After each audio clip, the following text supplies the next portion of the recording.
Você já ouviu falar ou conhece a diferença entre egoísmo comum e transtorno narcisista? Então fica aqui nesse vídeo comigo porque eu vou falar desse assunto no vídeo de hoje. Eu sou o pastor Israel, terapeuta comportamental, psicanalista, e esse é mais um vídeo do canal Aconselhando Vidas.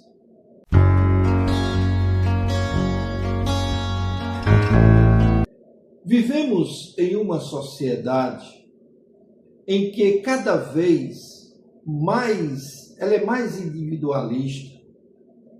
Ela tem as redes sociais, a busca por vaidades,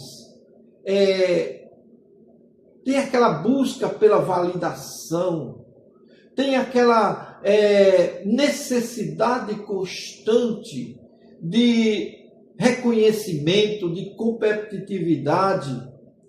E essa competitividade, às vezes até excessiva, fizeram com que o comportamento das pessoas, ou comportamentos egoístas, se tornassem até comuns.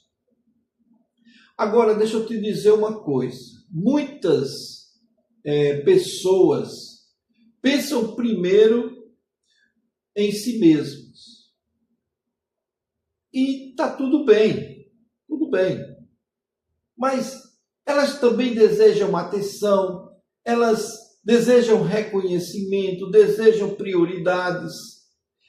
Existe uma grande diferença entre você querer ser egoísta, né? Ou querer as coisas primeiro para você, para que você possa dar para alguém, e um padrão de transtorno ou traço narcisista. Nos últimos anos, o termo narcisista tem sido muito usado, mas muitas vezes usado de maneira exagerada. Porque qualquer pessoa fria, qualquer pessoa arrogante ou de difícil convívio, ela é chamada de narcisista, quando na realidade ela está sendo apenas durona, defensiva, ou é o ponto de vista dela sobre determinados pontos. Mas, do ponto de vista psicológico, psicanalítico, o transtorno narcisista envolve características que lhe são próprias. Características profundas, persistentes, destrutivas, muito maiores do que o egoísmo comum. Agora, pense numa condição que você pode estar pensando aí, o que fazer com isso aí? Como surgiu essa coisa toda? Primeiro, todo ser humano, ele pode agir de forma egoísta em determinados momentos da vida. Agir de forma egoísta não é nenhum transtorno na sua vida, certo? Isso faz parte da natureza humana. O problema começa quando esse indivíduo ele constrói toda a sua identidade sobre superioridade e manipulação. Aí começa a se despertar o traço de personalidade narcisista. Falta de empatia, necessidade de aprovação, necessidade constante de controlar as pessoas emocionalmente, de exercer autoridade forçada sobre as outras pessoas. Entender essas diferenças é fundamental para evitar julgamentos superficiais, para que você possa evitar que esses julgamentos atrapalhem o seu relacionamento com aquela pessoa que você deseja, com aquela pessoa que você quer trabalhar. Muitas vezes acontece por causa de alguns sintomas que são parecidos, você já pré-julgar outra pessoa e não querer contato com ela. Então, vamos entender o que é o egoísmo comum, para que você veja se encaixa na sua realidade.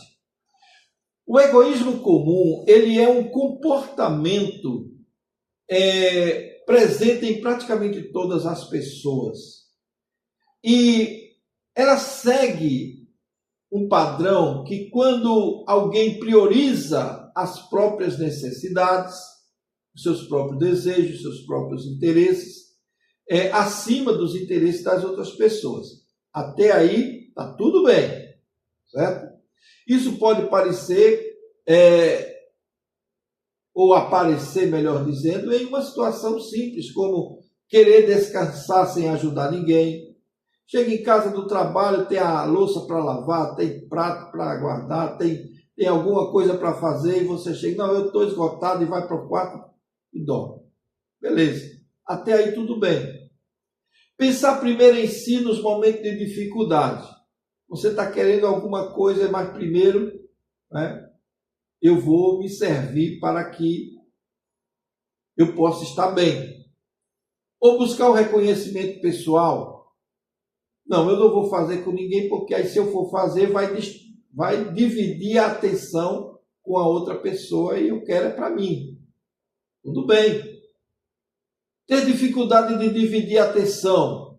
Eu não subo no palco com fulano porque vai dividir a minha atenção. Tem muitos artistas que são assim, já notaram? Mas tudo bem, essa questão desse comportamento isoladamente não define nada.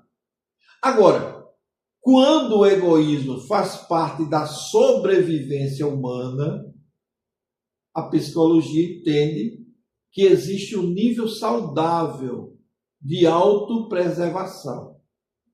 Uma pessoa precisa pensar em si mesma para sobreviver emocionalmente, sobreviver financeiramente e até mesmo fisicamente. Por exemplo, dizer não quando você está cansado, escolher a própria saúde mental ao invés de estar discutindo bobagem. Isso tudo não é narcisismo. Não é narcisismo. Mas o que é o narcisismo? O transtorno de personalidade narcisista ou de traço narcisista é uma condição psicológica característica ou caracterizada por padrões persistentes de grandiosidade, de necessidade excessiva de admiração e a falta de empatia muito grande. A pessoa narcisista geralmente possui a sensação exagerada de importância, se acha muito importante, a necessidade constante de validação, a dificuldade extrema de aceitar críticas, a condição da falta de empatia genuína, a manipulação frequente das pessoas ao seu redor e aquele sentimento de superioridade que essa pessoa tem.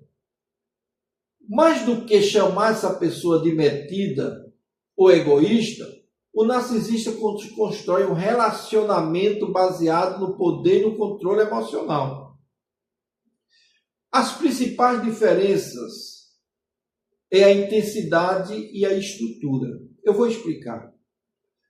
Quando nós falamos que uma pessoa é egoísta, ela pode reconhecer o erro, ela pode pedir desculpa, ela pode demonstrar culpa, ela pode mudar comportamento, ela pode desenvolver empatia pelas pessoas. Já o narcisista, frequentemente, ele nunca assume responsabilidade. Então, aquela de autorresponsabilidade nunca vai pegar para um narcisista. Nunca. A culpa para o narcisista é sempre do outro, nunca é dele. Manipulação emocional das mais diversas. Desde o carinho exagerado até o desprezo crítico da coisa. Ele usa pessoas como ferramenta. As amizades do narcisista nunca são profundas. Nunca. Nem os seus relacionamentos. Não demonstra remorso genuíno por nada. Por nada que tenha feito ou que venha a fazer. O egoísmo comum é um comportamento. O narcisismo patológico é um padrão profundo de funcionamento emocional. Agora, o egoísta, ele consegue amar? O egoísta consegue amar. O egoísta, ele tem momentos na vida dele que ele cria vínculos, ele se preocupa sinceramente com o outro, ele pode até, em muitos casos, sentir culpa por ferir alguém, ele demonstra certa empatia em muitos momentos, e ela pode ser até imatura, esse egoísmo pode ser até imatura, centralizada em si mesmo, ou até inconveniente, mas ainda possui capacidade de conexão genuína. Já o narcisista, e aqui eu quero lembrar você que eu tenho vários vídeos no canal aqui a respeito desse assunto. Eu quero convidar você, antes da gente prosseguir, a olhar alguns desses vídeos que nós temos aqui no nosso canal. Você vai gostar muito, tenho certeza. O narcisista, ele costuma enxergar os relacionamentos de maneira utilitária. O que quer dizer isso? As pessoas deixam de ser indivíduos e passam a ser parte da sua estratégia, a ser fonte de suprimento narcisista para ele. Ou seja, fonte de admiração, de controle, de status, de atenção, de benefícios emocionais ou financeiros. O amor saudável, ele exige reciprocidade. O narcisismo, ele busca abastecimento emocional. Suprimento narcisista, como nós temos falado muitas vezes aqui. A empatia é o grande divisor. O egoísta, ele é empático em alguns momentos. O narcisista não tem empatia.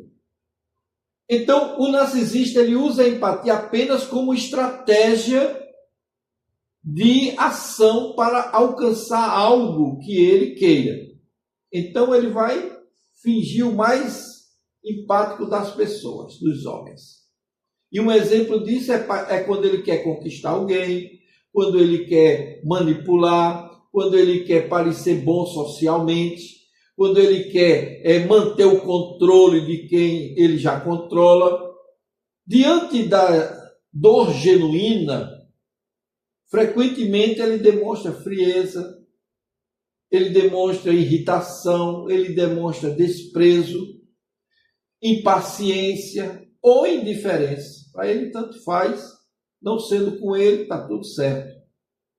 A dor alheia só importa quando afeta os interesses dele. Pense nisso. Como o narcisista manipula? Aí tem aquela condição que a gente já falou aqui, e eu peço a você que olhe nos vídeos que você vai ter com mais profundidade. Eu vou dar alguns toques aqui. Por exemplo, ele usa o ciclo de 3 fases.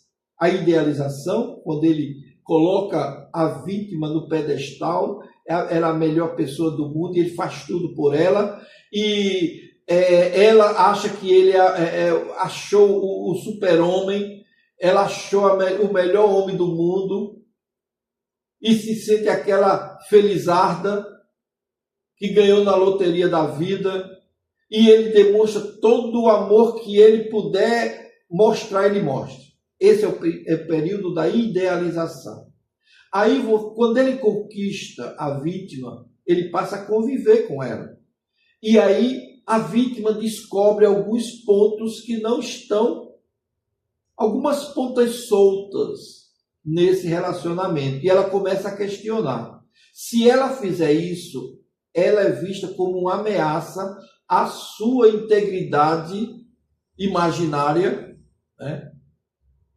Da imagem que ele criou de si mesmo, e que ela pode pôr tudo a perder se ela continuar insistindo em buscar as suas vulnerabilidades.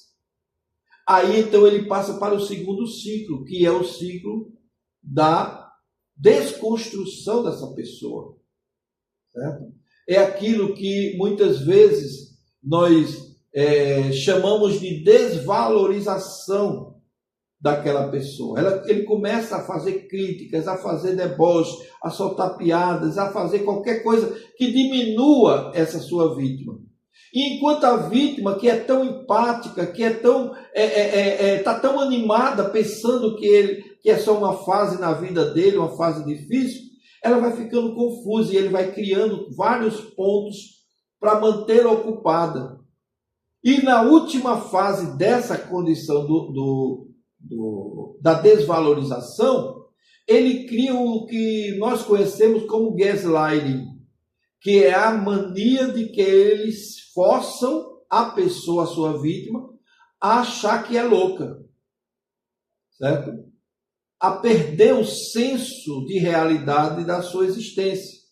De tão confusa que a vítima fica, com tanto bombardeio de vários lados, ela acredita que está perdendo o juízo. E é isso que ele quer. Se ela tiver uma ajuda e conseguir se manter firme, ele vai para o terceiro ponto, que é: essa daqui não me dá mais suprimento narcisista, então eu vou cair fora. E sai do relacionamento. Quando ela sai do relacionamento, quando ele sai do relacionamento, melhor dizendo, é ele que sai, né, chamado descarte, ele pensa consigo: essa daqui não está me dando mais suprimento, então eu vou dar um tempo e vou procurar um outro suprimento. Então ele vai em novas conquistas, ele vai ter um novo relacionamento com outra pessoa, porque traição para o narcisista é uma coisa muito simples e muito comum. Então ele não tem o critério: não, vou permanecer fiel.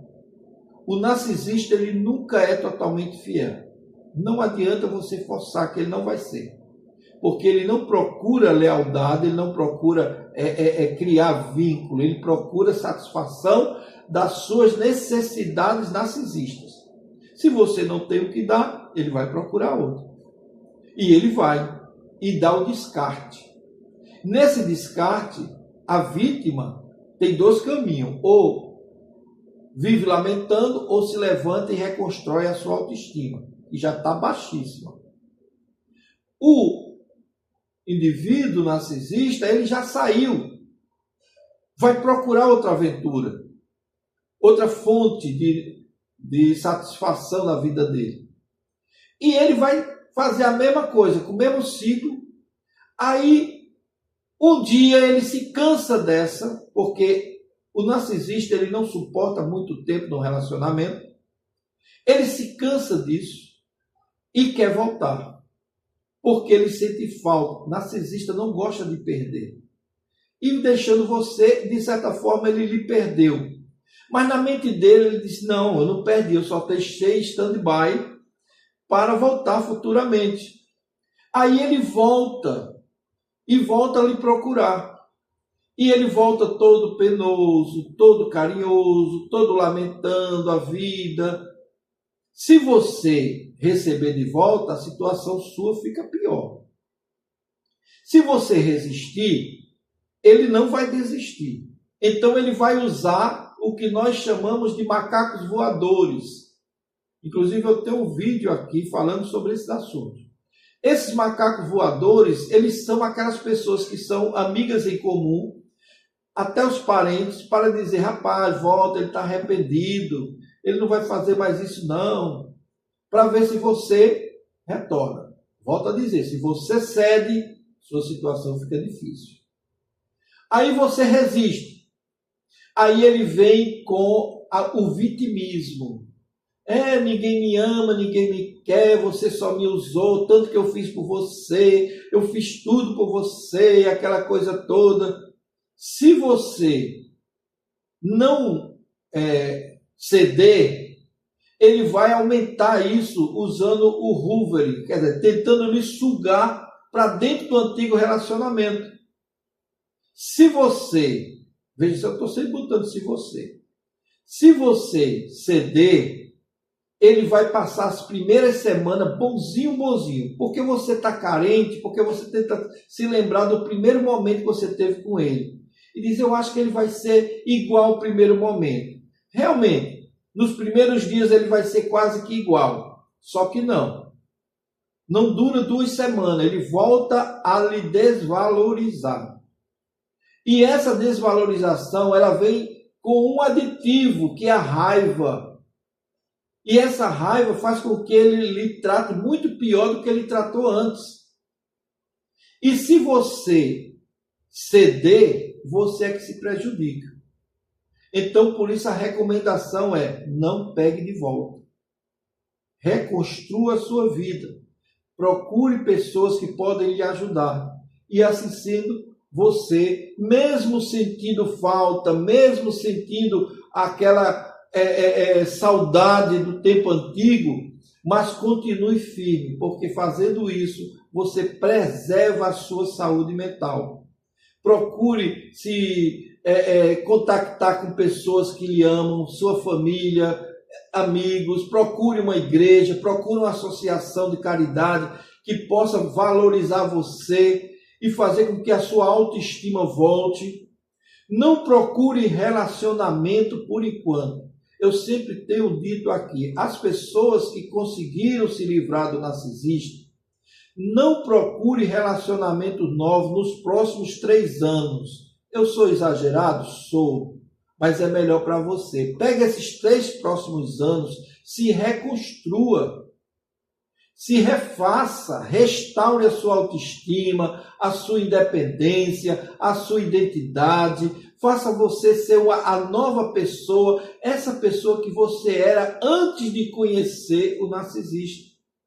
Faz tempo, você quase não se lembra, mas vai dar para fazer.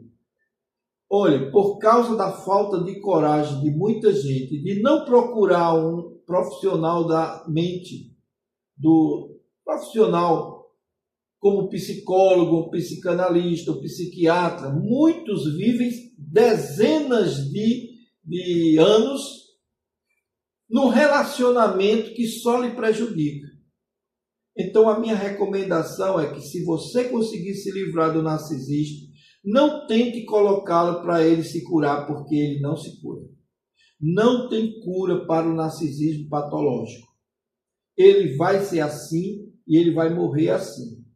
Ah, pastor, mas eu já conheci muitas pessoas que conseguiram se curar dessa condição, desse transtorno. Olha, pela minha experiência, eu vou te dizer uma coisa. Talvez 0,0000001% consiga ter uma eventual mudança nesse sentido.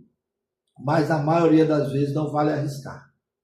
Não queira sofrer, a não ser que você seja masoquista, aí é outro papo, é outra condição. Mas se você é uma pessoa que quer ser normal nos seus relacionamentos, procure fazer a coisa do jeito certo. Preserve a sua saúde mental, preserve a sua saúde física, porque o narcisista, ele é muito, vamos dizer assim, ele não é muito de confiança. Vou lhe dizer logo de início. Porque ele não é uma pessoa que você sabe o que ele vai fazer. Você vai estar sempre pisando em ovos com ele, a ponto dele explodir a qualquer momento. E aí, você vai aguentar? Então é melhor não. Certo? Evite, corte o mal pela raiz, vá viver sua vida, cresça, apareça, seja uma pessoa que você foi criada para ser. Peça ajuda a Deus se você for uma cristã, peça ajuda na igreja, cuidado com quem você conversa na igreja, tá certo? Tenha muito cuidado, Porque às vezes você pensa que a pessoa está lhe ajudando, ela pode estar lhe prejudicando. Então, procure geralmente os líderes que são preparados para isso. Em outro caso, procure ter apoio na família, em amigos, faça amigos novos.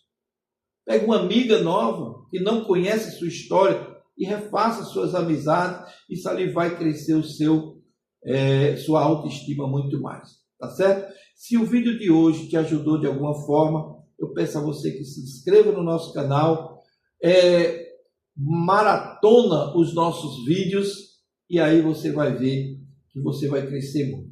Nós ficamos por aqui, eu te espero no nosso próximo vídeo.